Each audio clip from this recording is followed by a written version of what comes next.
कानून के रास्ते के ऊपर चलना जो कोर्ट का इम्तियाज था, सिर्फ बाबरी मस्जिद के फैसले ने एक रास्ता दिखलाया कि नहीं, इन तमाम कवानीन और कवायद की लाइब्रेरियों को, इनके किताबों को आग लगाओ।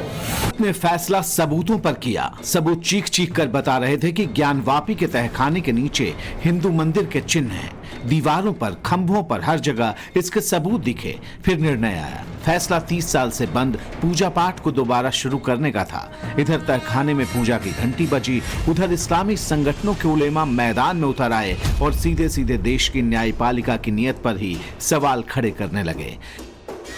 मतलब क्या है इसका कि कोर्ट की इस रविश ने, ये जो इस वक्त की रविश है, चाहे सुप्रीम कोर्ट हो, चाहे लोअर कोर्ट हो या दरमियान के कोर्ट हो, उन्होंने जो रास्ता दिया है वो रास्ता ये दिया है कि वो किताबें और वो कानून जो 3-3, 4-4, 5-5 साल कॉलेजों के अंदर पढ़ा करके आदमी को तैयार किया, उन्हें सबको आग लगा दीजिए।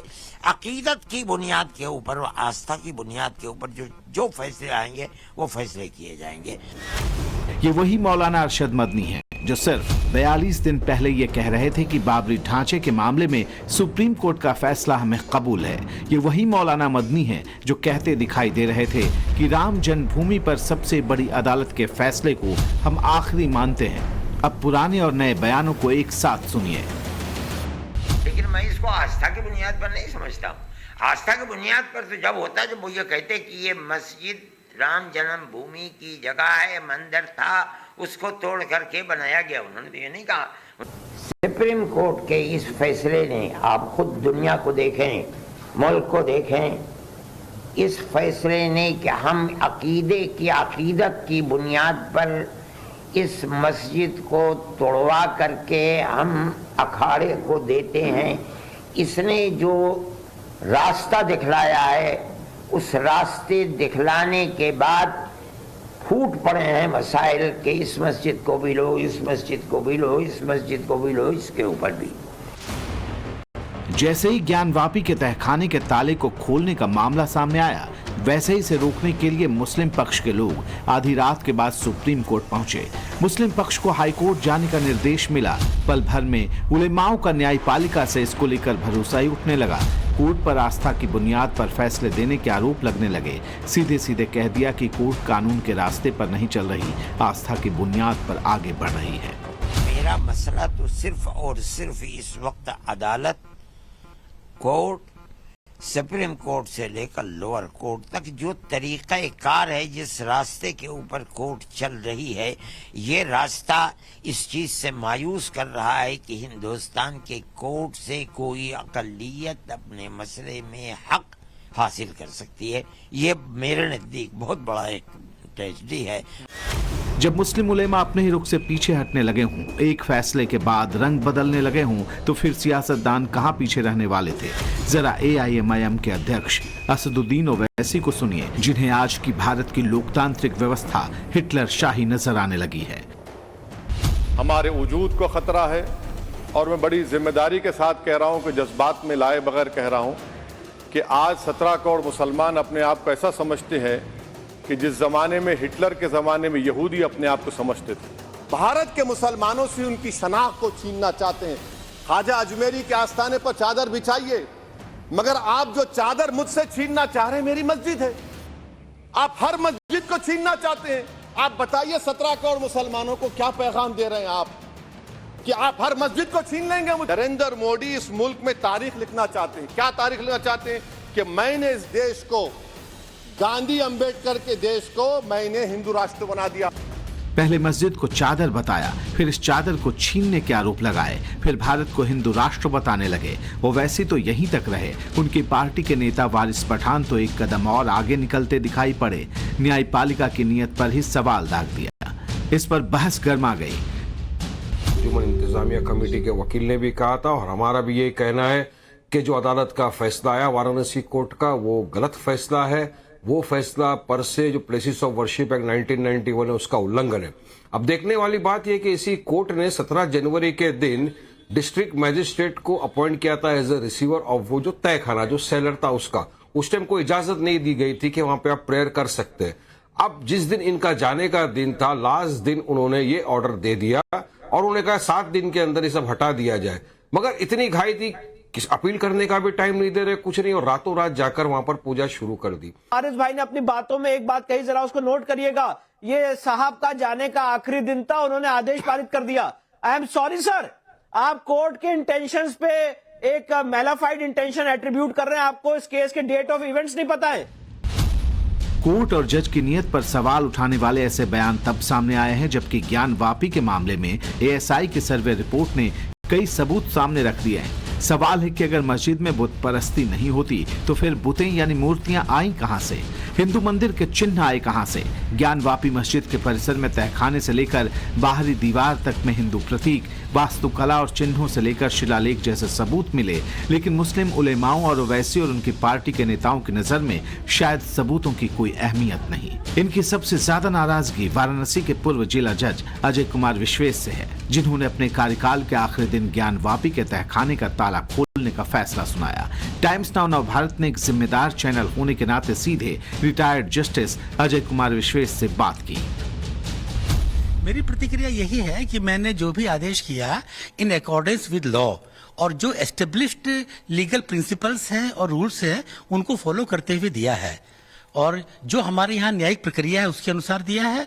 रिकॉर्ड को देख के और जो material available on the record है उसको देख के अपनी एबिलिटी के अनुसार, लॉ के अनुसार जो मुझे उचित लगा मैंने आदेश पारित किया। मुस्लिम संगठनों और नेताओं के आरोपों पर यह सधी और सटीक प्रतिक्रिया है। तहखाने का ताला खोलने का फैसला सुनाने वाले जज अजय कुमार विश्वेश दो टूक कह रहे हैं कि अदालत के सामने जो साक्ष्य पेश किए गए थे, फैसला उसी के आधार पर आया।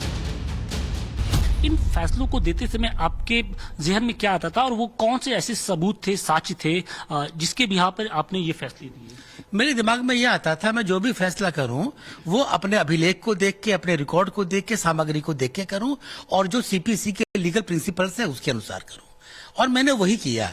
जो भी मेरे सामने एप्लीकेशन आई, प्रार्थना पत्र आए, मैंने उसको जो है सिविल प्रोसीजर कोड है उसके जो प्रिंसिपल्स हैं, उसके जो लॉ है उसको देखते हुए पारित किया। उसके अलावा मैंने और किसी बात पे ध्यान नहीं दिया।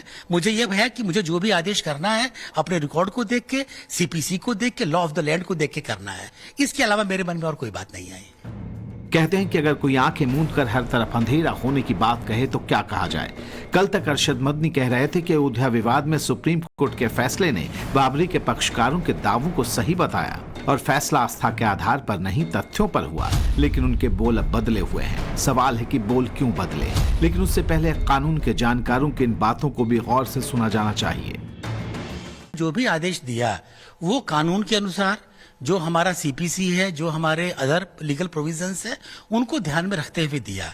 और हम लोगों को यही सिखाया जाता है कि जो भी फैसला देना है वो अपने मटेरियल को देख के, रिकॉर्ड को देख के, अभिलेख को देख के, एविडेंस जो रिकॉर्ड पर है उसको देख के, और जो लॉ ऑफ द लैंड है उसको देख के किया जाए, उससे बाहर न किया जाए। तो मैंने जो भी किया उसी के अनुसार किया। दोनों के आपत्ति को ध्यान में रखते हुए और एसआई की रिपोर्ट को ध्यान में रखते हुए कोर्ट निर्णय लेती है कि कौन सा साक्ष्य माने और कौन सा साक्ष्य नहीं माने। कोई अंतिम साक्ष्य नहीं है। ये समझ में लगा कि एसआई ने लिख दिया तो वो साक्ष्य अंतिम हो गया। अंतिम निर्णय तो कोर्ट को लेना है और कोर्ट उस साक्ष्य पर दोनों पक्षों की आपत्ति प्राप्त करने के बाद जो निष्कर्ष निकालेगी उसी को अंतिम निष्कर्ष मानते हैं। स्टेटमेंट व्यक्ति विशेष ने किस संदर्भ में दिया है उसका बिना उल्लेख किए हुए मैं इतना ही कहना चाहूँगा कि इस प्रकार का कथन बिल्कुल गैर लोकतांत्रिक है, अमर्यादित है, न्यायालयों की गरिमा को घटाने वाला है, और ऐसा कोई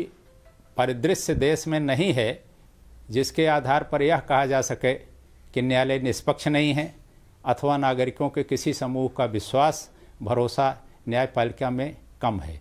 यदि कोई संगठन, कोई व्यक्ति विशेष की ये समस्या है कि उसको लगता है कि लोगों का भरोसा कम होगा, तो मुझे लगता है कि उसका यह कथन, उसकी यह आशंका गैरवाजिब है, यह औचित्य से परे है। अब सवाल मुस्लिम उलेमाओं को लेकर उठते हैं। जमीयत उलेमा हिंद के अचानक बदले राग को लेकर कई बातें सामने आ रही हैं। सवाल उठाया जा रहा है कि कहीं ऐसा तो नहीं कि एएसआई की सर्वे रिपोर्ट में ज्ञानवापी का पूरा सच सामने आने से मुस्लिम पक्ष को कोर्ट में हार का डर अभी से सता रहा है।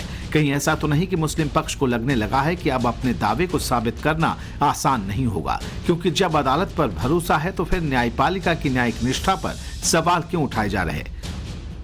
ये सवाल इसलिए क्योंकि जब मुस्लिम पक्ष को इस बात का पूरा यकीन है कि उसके पास मंदिर तोड़कर मस्जिद नहीं बनाए जाने के पूरे सबूत हैं, तो फिर एएसआई सर्वे से लेकर अदालत की सुनवाई के दौरान इसे पुरजोर तरीके से सामने क्यों नहीं रखा गया? क्योंकि फैसला तो सुनवाई के बाद ही आता है, तमाम दलीलों और साक्ष्यों की पड़ताल के बाद आता है, उससे पहले नहीं। संदेश यही करेंगे कि न्यायपालिका पे विश्वास रखें। जो भी आदेश न्यायपालिका से होता है वह कानून के अनुसार होता है, जो रिकॉर्ड है उसके अनुसार होता है। हमारे सब न्यायाधीश जो भी काम करते हैं बड़ी लगन से, निष्ठा से और कानून को ध्यान में रखते हुए करते हैं। उसके अलावा उनके मन में और कोई कंसिडरेशन नहीं रहता है। हम सबूत के हिसाब से केवल माने तो सबूत है, अगर बहुत स्पष्ट सबूत है तो निश्चित है कोर्ट केवल आस्था पर फैसला नहीं देगी। अगर स्पष्ट सबूत है तो कोर्ट निश्चित रूप से स्पष्ट सबूतों पर ही जाएगी कि क्या है। आप कहते रहे कि मेरी आस्था है।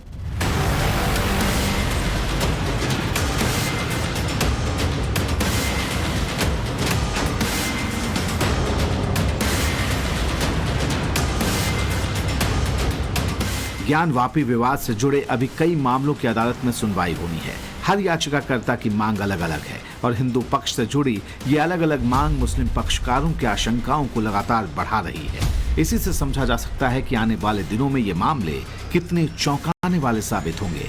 वाराणसी से आशुतोष सिंह, लखनऊ से विनोद मिश्रा और दिल्ली से गौरव श्रीवास्तव के साथ ब्यूरो रिपोर्ट, टाइम्स नाउ नव भारत।